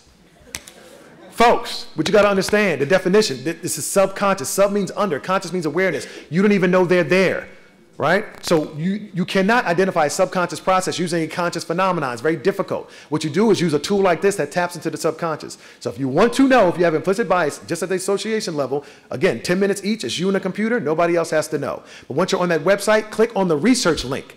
Read the articles, read the frequently asked questions, see how your data fits in with the national data. You're going to find that you have some biases. We all do, all right? Spoiler alert, okay? You're probably going to find you have some bias. That's not the point. The point is, what are they? What are the degree of them, right? How do you compare, and what can you do to begin to manage it, okay? All right, now, some quick findings in terms of the IAT. So about 1.5, actually, by this point, 1.5 million people have taken the black-white race IAT, okay? 75% of participants have shown a positive bias towards whites, right? Meaning they associate more positive traits with whites than with blacks. Many of those people who have taken the IAT in this group have been ethnic minority. As a matter of fact, African Americans are split 50-50 between black and white preference. So 50%, half of black people who take the black-white race IAT associate positive traits more so with whites than with blacks. And they don't even know it. Making it implicit, that's the point. When you ask them explicitly, how do you feel about black people? Oh, I love black people, oh, it's great, it's wonderful. Implicitly, this, right, but you shouldn't be surprised by that if you think about it as exposure. The same movies, the same commercials, all that stuff that's in society, black folks see as well. And their recorder is running also. And it may be an implicit association between those particular traits. All right, moving on. Showing a preference on the IAT does not mean that you are prejudiced or will discriminate, but it does suggest that you have stored certain associations between groups and traits in memory. That recorder is running. Taking the IAT over and over again typically yields the same result. Some of y'all are like, ooh, it's broken. I have to take it again. No. But you can take it as many times as you want. Just don't try to beat it on purpose. Be honest as you take it, okay? Being left or right-handed doesn't matter when you take it. Many people, particularly liberals and members of minority groups, have difficulty accepting the implicit bias. So I was at University of Michigan as a graduate student. This is late 90s, 98, 99, when the IAT first came out in its beta form. So me and several other black graduate students, 2 o'clock in the morning in the lab, taking the IAT, and we're shook. Like, woo, I thought I liked black people, but maybe, right, because we were finding we had some biases, and we were studying, we were black scholars studying black people, right? I'm just saying, you just don't know. All right, so, again, let's wake you up a little bit. Some of y'all sliding, so we're going to have some who or what is better. I'm going to show you 2 options on the screen. All right, I'm going to show you 2 options. I'm going to say the 2 options. I want you to yell out who is better. Here we go. First up, who's better? Here we go. Marvin or Stevie? That would be Marvin Gaye or Stevie Wonder. I mean, some of y'all are, really? Okay. Next, who's better? Here we go. Who's better? Here we go. Next up, Coltrane or Miles? These are jazz artists for your young people in the room. All right, now this one, again, I could almost predict what's going to happen here. Who's better? Here we go. Who's better? Kanye or Jay-Z? All right, a little home cooking with that one too. All right, good. Just need to wake you up a little bit. All right, so how does implicit bias affect the targeted bias? All right, I got to pick up the pace a little bit. So I'm going to make this the case of My Brother's Keeper milestone. So CUNY BMI, you ought to work with My Brother's Keeper statewide and even in the city. And shout outs to Iffy and Cyrus and those folks in the city. But the notion is I'm going to show you these milestones, and then I'm going to show you how implicit bias can play out in the context of the MBK framework, which is directly related to why we're here today. All right? Oh, wonderful picture here. That's Morehouse graduation, by the way. That's what I see every year, right? That's right, represent, All right, so in terms of the milestones for MBK, the first 2, getting a healthy start and entering school ready to learn, reading at grade level by 3rd grade. Question, how old are children when they're in preschool? What age? Right, 3, 4 for the most part. In some states, as young as 2, depending on Head Start and some other things. But let's take 3 and 4 years old. With that in mind, 3 and 4 years old, little people, okay? Look at this data. These are preschool students receiving suspensions by race and ethnicity. So this is overall enrollment of all pre-K students. 43% of pre-K students are white, 29% are Hispanic, 18% are African American. And the other groups are there, and I'm not dismissing them, but I'm going to focus on these 3 groups for right now, okay? So, real quick, folks, this demographic shift, this browning of America, it's already here. I mean, it's no longer a theoretical thing. Less than 50% of preschool students today are white, okay? Now, some of y'all are like, ooh, you're shaking in your boots. You shouldn't be, right? If we're all American, right? If we're all American, and we're endowed by Creator with certain inalienable rights, and we're all equal and all this stuff, the shades or package of our bodies shouldn't matter if we're all American. So it's very interesting when people start getting nervous when you talk about demographic shifts. If we're all American, it shouldn't matter in theory, right? All right, a little extra for you real quick. No charge for this one either. Check it out. We talk about America being a nation of immigrants, right? That is factually incorrect. Factually incorrect. America is not a nation of immigrants completely. Native Americans are already here. Africans are brought here by force.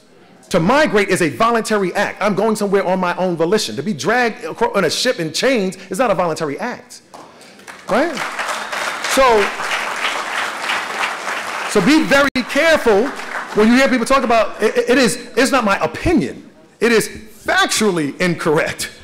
based upon the definition of what it means to be an immigrant.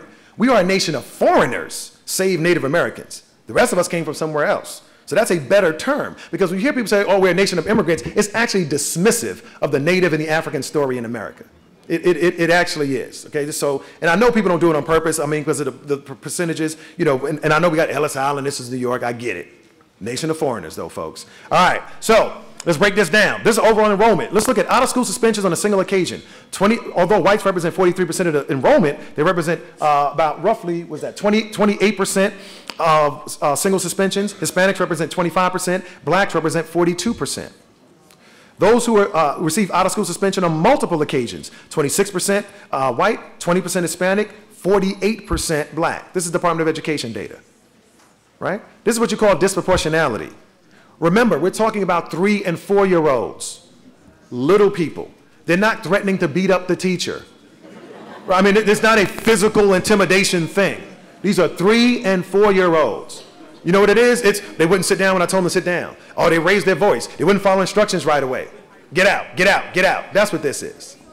But you see the disproportionate. We're talking about the consequences, because in the teachers, literally, they may not know they're suspending kids at this disproportionate rate. The ones who are somewhat conscious know, but other folks, when they send in these, you gotta understand, for some teachers, and I love teachers, K-12 teachers, I love y'all, but some teachers, there's been estimates that say roughly 20 to 30% of teachers are responsible for 70 to 80% of suspensions and expulsions. So we're not talking about all teachers. Some teachers literally begin the semester scanning the classroom and says, okay, who's going to disrupt? I got to get rid of them. It's a triage situation from day one. Okay? Got to understand this stuff is deep. I wish I had a full day with you, but I don't. I'm almost running out of time. All right. So next, we're talking about the impact of implicit bias. I'm going to show you a video real quick. How many of y'all have heard of the Kenneth and Mamie Clark doll studies? Heard those dolls? All right. Check this out. Watch this video here. Let me make sure my volume is good. Hold on a second. All right. All right. All right. Here we go.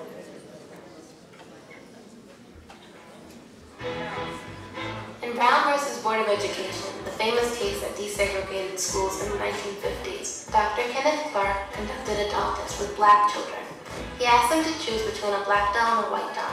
In most instances, the majority of the children preferred the white doll. I decided to reconduct this test as Dr. Clark did to see how we've progressed since then. Can you show me the doll that you like best or that you like to play with?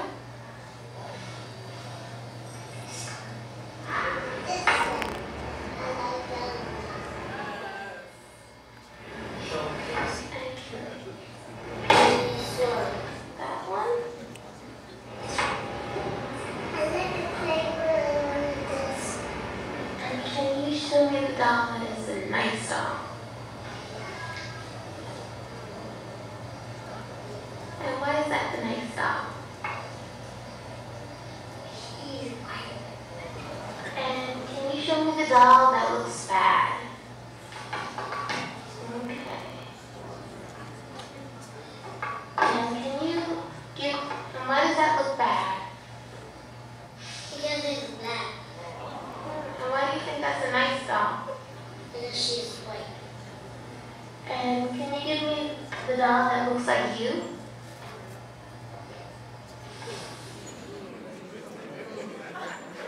Out of the 21 children preferred the white doll. Isn't that interesting? We're talking about the impact of implicit bias. How do you think those children, they're about 5 or 6 years old, how do you think they got to the point where they're preferring dolls like that? Right? We talk about TV, media, exposure, and all of that. All those subtle things that are being fed into the recorder of their minds. Understand, parents, when they see this, the parents of those kids are stunned. They're like, I didn't know my child felt like that. We're in a house, we're all African American, and I raised them. They don't even know, right? That has to be undone, by the way. You don't want to go through life valuing another group more so than your own, right? Especially when it's a group, right? Right? Particularly when it's a group that you're not going to transition into. So what happens is I study identity, right? Racial identity. And a lot of black folks and people of color, especially when they go to college, so say I won't get too deep, but they go to college and, you know, they want to be diverse and part of other groups and so forth, and I get all that, and that's wonderful. I grew up in New York, I get it, right? But the notion of thinking that your group is inferior to another group and you'll never truly be part of that other group, that's going to cause some cognitive dissonance for your entire life. you're always going to feel less than. That's just the psychology, folks. All right? So again, you folks in the room, love yourself, know who you are. You're just as good as anybody else. Let me just be clear about that, regardless of those doll studies. Trust. I can do a whole presentation, and I do, on the historical achievements and intellectual contributions of black and brown folks. I'm at a full day. I talk about black males. I go back to ancient Kemet. I talk about Ramses and Imhotep and all that. And Imhotep, who, by the way, was a black African, by the way. By the way. Right? Y'all see these movies, see The Mummy and The Mummy Returns, and they present Imhotep, and he's like a Middle Eastern person. No, that's a bastardization of history, and quite offensive. I've been to the pyramids. I've been to the temples. They drew themselves and carved themselves in granite and limestone in the wall and painted themselves black. Those are black people. There's no deception here, right? So one thing you ought to do in your life, folks who are people of color, Hispanics and so forth, go to Central America, go to Chichen Itza, see the step pyramids there. Black folks, go to Kemet. Greeks called it Egypt, right? Go there and see your story for yourself, and then go south, right? And look at Kush and so forth. Understand what was going on back then. Okay, I'm sorry, going on a little tangent. I'm sorry. All right, so, right, all right. So now, real quick, I gotta stay on a script. They're gonna be mad at me if I go over. Okay, so I'm gonna show you a face. It's gonna be pretty quick. This is not an optical illusion, it's just a regular face. I'm gonna flash it, and then it's gonna become relevant later on. So just look at the screen, I'm gonna flash a face, and then we'll keep it moving. All right, everybody looking at the screen, here we go. Okay. I know it was fast. It was supposed to be. It was supposed to be. All right, now, pillar number 3, MBK, graduating from high school, ready for college and career. What do we have in terms of high school pieces? So let's talk about students receiving suspension and expulsions by race and ethnicity K through 12. Okay, so you look at overall enrollment, 51% of those who are K through 12 are white, 24% Hispanic, 16% African American. In-school suspensions received by, 40% of those who received in-school suspensions were white, 22% were Hispanic, 32% were African American. Those who received out-of-school suspension on a single occasion, 36% white, 23% Hispanic, 33% African American. Those who received out-of-school suspension on multiple occasions, right? 31% white, 21% Hispanic, 42% African American. And expulsions, 36% white, 22% Hispanic, 34% African American. Here's for the folks who run programs and leaders in the room, elected officials and so forth. You must slice your data by race and ethnicity, and by gender as much as possible, and by socioeconomic status as much as possible. You want to approach your work with a level of specificity. What do I mean? When you look here, oftentimes we group blacks and Hispanics, and sometimes that's appropriate. Not here. What do you see? Hispanics, this is national data. Hispanics, 24% of the enrollment, 22%, 23%, 21%, 22%. They are represented appropriately. African Americans are only 16% of the population, and they are overrepresented in this data. So sometimes the data are similar for blacks and Latinos, particularly males, and sometimes they're not. All right, so you got to be very careful there. The experience, it's my Hispanic folks in the room, we all know this. The experience of Cubans in Miami, very different from Puerto Ricans in Orlando, New York, or Dominicans in New York, or Guatemalans in DC, or Mexican Americans in LA. We put them under the term Latino, but how they function varies. Some folks have told me in Miami, Cubans basically run Miami. Now, I don't know if that's true or not, but they have a lot of influence, right? When you go there, right? But in other cities, not the same. Okay, so we got to be aware of the diversity that exists within the Latino population. All right, so I got to move. I got to show y'all this. Check this out. So break it down by gender. What do I mean? When we look at suspensions, K through 12, 20% of black males are suspended at some point in their career, in their high school career. 1 in 5. Higher than any other group, right? And so someone say, well, it's just boys will be boys. No, black males are higher. Now let's look at girls. Amongst girls, African American females are the highest at 12%. So rather than just saying, well, boys are suspended more so than females, that's not necessarily true. When we look at that 12%, that's higher than most other male groups. Black females are suspended at a higher rate than most other male groups, save black males. It's not just a male thing. It's very interesting, this race and gender interaction. Okay, this intersectionality. All right, take out your phones once again. I got another question for you. Here we go. All right, about to wrap up. So here's what I'd like you to do. I want you to answer this question. Which of the following, and I'm going to hide the results until the end, which of the following describe the number of 15 to 24-year-old Hispanic males from highest to lowest? Assume they graduated from high school, okay? Now again, to participate in this poll, go back to the website, just pull it up on your phone, pollev.com, right? /COPS1, or if you text earlier and you got the confirmation message and you were able to send your response to the previous question, you do not have to submit COPS1 again. If you text and you got the confirmation message, you're in. Now all you have to do is select A, B, or C. So, are there more Hispanic males in the military, followed by the penal system, followed by college? Or are there more Hispanic males in the penal system, followed by college, followed by the military? That's option B. Or are there more Hispanic males in college, followed by the penal system, followed by the military? Don't yell anything out. Don't yell anything out. Do this by yourself in silence. Just your gut reaction, okay? And I'm seeing the count down there. So we're at 43, so the count is building up. So from highest to lowest, assume they graduated from high school. Which one of these do you think is correct? Okay? All right, all right. How we doing? Okay, 150. Oh, yeah, this is good. All right. So I see the data. We're about at 170 responses. All right. So let's do the reveal. Let's see what you all said. Here we go. Here we go. Interesting. All right. All right. So let's lock this down real quick. Some of y'all changing your mind. Stop. Okay. All right. Okay. All right. So let's lock this in. And the answer is C. So 80% of the audience has a misperception. Notice I didn't say y'all were wrong. Misperception. Here's your data. Here we go. Let's break it down. All right. So post-secondary pathways for high school graduates ages 15 to 24. Basically, once you graduate from high school, young people in the room, you have 6 different categories within which you can fall. Right. You can go to college, right, like Medgar Evers, wonderful, or Morehouse. All right. Post-secondary education. All right. So you can go to college. You can get a job, you're employed, go to the military. You may be unemployed, incarcerated, or dead. Right, dead is not good, so, you know. All right. But the shades of gray beneath this horizontal line represents less than positive outcomes. The shades of purple, more positive outcomes. What do we notice? The bars on the left represent males for each of these pairings. The bar on the right represents females. These are all Americans in this age group, 15 to 24. These are African Americans, Asian Americans, Hispanic Americans, Native Americans, and white Americans. We're talking about Hispanic males, that's this column right here.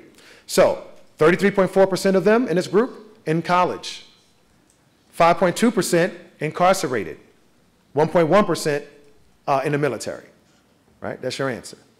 Now, some of y'all are a little surprised by that. Now, ooh, that's higher than I thought. Some of y'all are not, if you know the data. When you think about exposure, let's think about what Americans are exposed to. If I say young Hispanic male, do you think the first thing that pops in mind is college student? That's why that 33%, which is 6 times higher than the incarceration rate, right? Seems like, ooh, that's this. You receive it, even if you are Hispanic. You're like, ooh, that's a little higher than I thought. Think about your exposure. It's not about your character, right? We talk about exposure and how that exposure is taken in processed. Let's talk about African-American males over here. 33.4% of them in college, 9.9% of them incarcerated, 0.9% of them in the military. Here's the deal. Remember we talked about narrative. Here's your moment right now. We look at 9.9% incarcerated. When you look across this slide horizontally, that group, black males, it is higher, that 9.9% is higher than any other group. Black males are incarcerated at higher rates than any other group, okay? That is true. They don't necessarily commit more crime, but they're incarcerated at higher rates. And we can talk about the factors that contribute to criminal activity. But nonetheless, 9.9% incarcerated. When you look horizontally, laterally, you say, whoa, black males get locked up more so than anybody else. Okay, that's an issue. Okay, when you change your perspective, you're looking horizontally. What I want you to do now is change your perspective and look vertically. What do I mean? When you look vertically within this column, that same 9.9% takes on different meaning. Right now, when you look within all black males, what you could say is, oh, 9.9% or less than 10% of black males are locked up. The vast minority. Same data point, different perspective. Remember when I put the young man up at the front, when I flashed it, was he looking straight ahead or looking to the side? It was the same image, but depending on your perspective, you saw something different. So in this very room, there's people in here that look at 9.9% and look across and say, black males locked up more than anybody else. Oh. And somebody else in the same room look vertically and say, oh, right? I have a more accurate understanding. It's the vast minority. That's the level of sophistication we need in terms of data like this. And I can spend about 30 minutes on this one slide alone. Last question for you. What do you notice when you compare, because remember I said the bars on the left were males, the bar on the right were females. What do you notice as you compare across the board these different racial groups, males compared to females? Yes, sir. Right, more likely to get involved or go to college, right? So the notion is this: along virtually every meaningful measure of higher education, females outperform males. What is that? Females are more likely to go to college, they're more likely to finish, they finish faster, and they finish with higher GPAs. Right? So women out there, I am woman, hear me roar. Wonderful, great, right? Males in the room, we got a problem. I was at the Department of Education last year, we would talk about this sort of thing, right? And then people say, oh, college is not for everyone, college, please. Please, let me give you, oh, man, I only got 8 minutes left, so I'm struggling. Be very careful when you hear somebody say college is not for everyone. Folks, the human genome has been mapped. We know about DNA and chromosomes. There is no gene that says going to college, not going to college. Doesn't exist. When people say that college is not for everyone, what they're really saying, if you deconstruct why they said it and who they were saying it about, what they're really saying is everybody is not prepared to go to college. Very different. Very different, right? And a lot of times when they say college is not for everyone, they're talking about black and brown males, right? Here's the deal. If you graduate high school at 17, 18 years old, and if you take that general curriculum, then take a college prep curriculum, and now you don't apply to college because you don't have the prerequisite courses, it wasn't that college wasn't for you, it was that you weren't prepared to go. So adults in the room, what you need to understand, in American high schools, what we want for every high school student is choice. When they finish high school, they should have the option. I can choose to go to a four-year college, I can choose to go to the military, I can choose to go to work, but every one of them should have the choice. We shouldn't lock them out based upon when they were 14 years old as freshmen in high school, selecting this general curriculum because they didn't have parents involved or poor high school counseling. It's not a genetic thing. Y'all got to get this, because a lot of us say, well, college is not for everyone. Be careful. Be very careful. I'm not saying everybody has to go. Hear me clearly. Everyone doesn't have to, and I'm a professor. It's almost blasphemy, right? But I'm not saying everybody has to go, but everyone should have the choice. Okay? All right. So I'm going to show you another image on the screen. It's going to be quick. This is the last one. You got to pay attention. All right, another image on the screen. Here we go. It's going to be pretty fast. I want you to tell me what you see. It's going to be pretty fast. Here we go. Here we go. What'd you see? Two old people. All right. Two old people. Look again.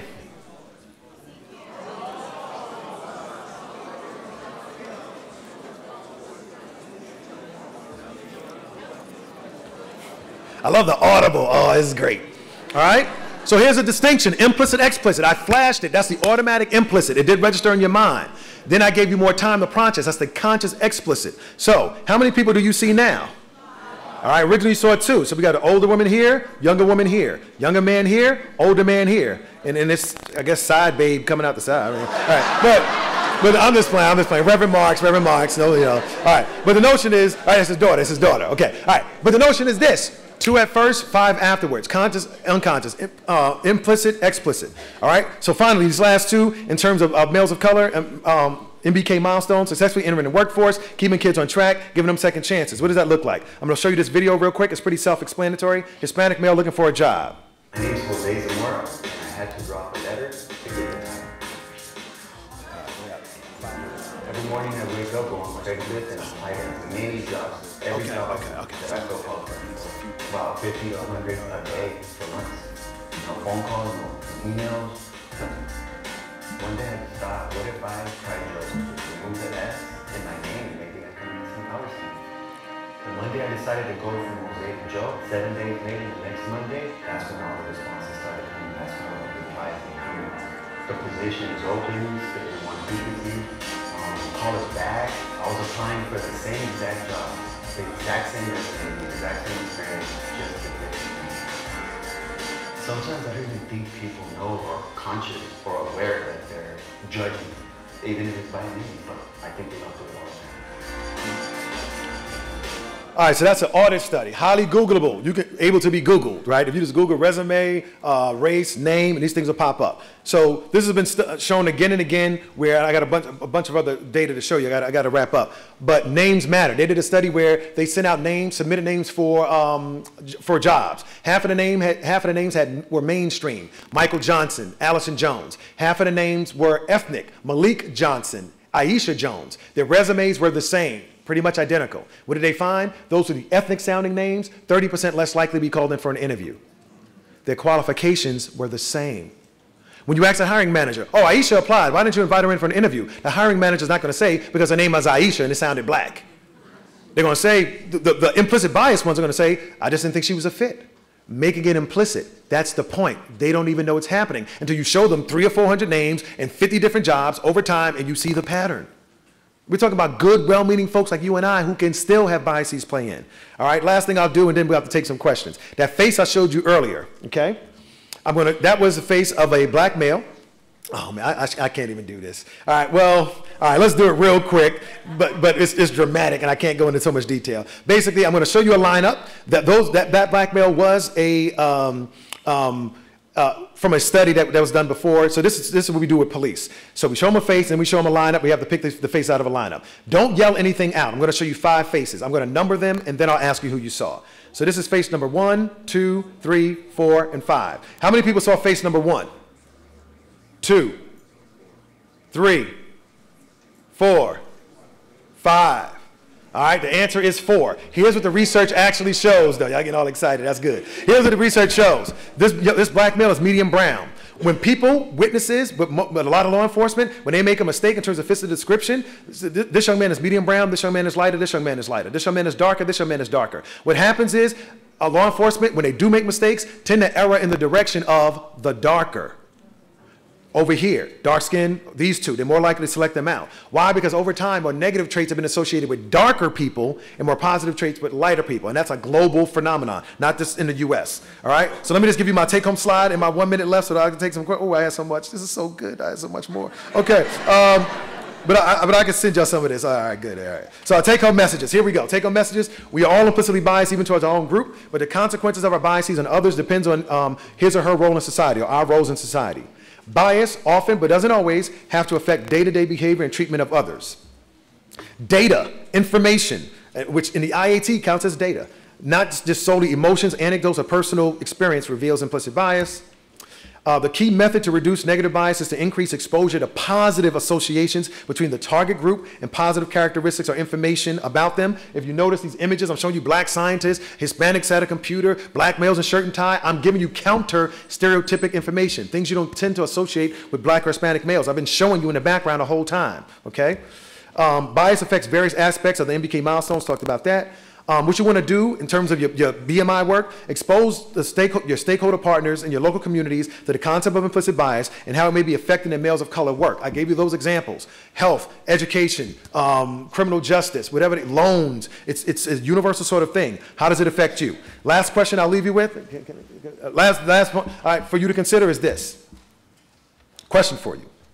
Are you a thermometer or a thermostat? Thermometer, a thermostat. Dale Bronner helps me out with this. Check it out. Thermometer. What is a thermometer, right? Thermometer. Thermometer. Thermo means heat. Meter means measure of. A thermometer is a measure of heat. It tells you the temperature in a particular room. You sit in your car, you turn your car on, it tells you the outside temperature, the thermometer. It reflects the situation. The thermostat controls the temperature in the room. So if you walk into a room and it's hot, what do? Go to the thermostat and you adjust it. Thermo, heat, stat, state of. You adjust the thermostat and the room adjusts to it. Question for you, particularly young people. What matter of man or woman are you? Thermometer, a thermostat. The thermometer male walks into the situation and people are cursing and saying the N-word and calling women B's and H's. You go along to get along. Well, I'll just do it too because I'm a follower. Thermometers are follower people. They adjust to the environment. They don't influence it. They come in and just go along and get along, right? The thermostat person is the leader. When you walk into the room, the environment changes. I just said something. Check it out. So I pledged a fraternity, right? I pledged a fraternity. And so I'm in LA, this is about maybe 15, 20 years ago. And so we're just hanging out, chicken and brew, the whole thing. And then one of my line brothers comes in and he's like, where the hoes at? And he's like, Brian is here. I mean, my African queens and my princesses, right? Because he knew I don't call women outside of their name. Right? I don't say the N-word, I don't curse either, but the notion was I don't call men outside of that. So my very presence, right? My very presence changed their behavior. The question for you is, how do you affect the environment when you walk in? Do you raise the righteousness of it? Do you raise the ethical principles? Do you raise the work ethic? Or when you walk in, it's like, oh, it's on now, we're going to do whatever. Right? What is your brand? What is your influence? What is your impact? What matter of man or woman are you? Thermometer or thermostat? Thank you very much.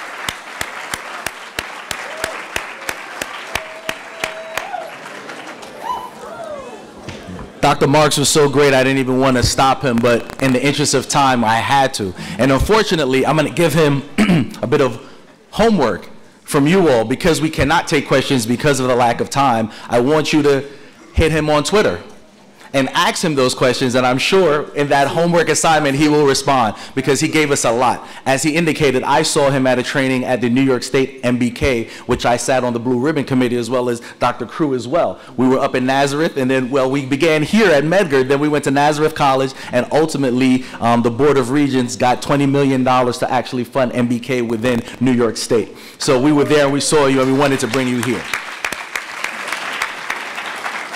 So again, ask him your questions now because he's going back to Atlanta on a flight and he may need some time to give you some answers, so get him now.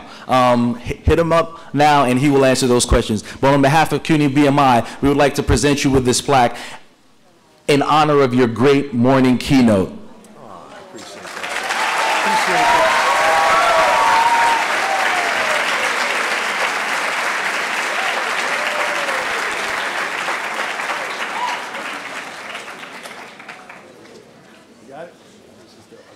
All right. It takes a tremendous amount of time and preparation to put these conferences together, but I think Dr. Marks did it justice, and it's just by happenstance we happen to be in the same fraternity because Kappa Alpha Psi fraternity is the greatest fraternity. That's just a plug out there. That's just a plug out there. That's just a plug out there.